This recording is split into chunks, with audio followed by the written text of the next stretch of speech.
జయశంకర్ భూపాలపల్లి జిల్లా చిట్యాల మండలంలోని సిఎస్ఐ చర్చిలో 11 కేవీ సర్వీస్ వైర్ మీద తెగిపడడంతో మంటలు చెలరేగి చర్చిలోని ఉన్న ఫ్రిడ్జ్, వంట సామాగ్రి, రైతు వేదిక, పోలీస్ స్టేషన్లలో ఉన్న ఫ్యాన్లు పూర్తిగా దగ్ధమయ్యాయి.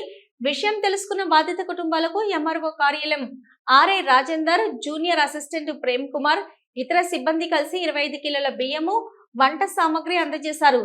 ఇంటిలో ఉన్న సామాగ్రి మొత్తం దగ్ధం కావడంతో ప్రభుత్వం ఆర్థికంగా ఆదుకోవాలని బాధిత కుటుంబం వేడుకుంటుంది.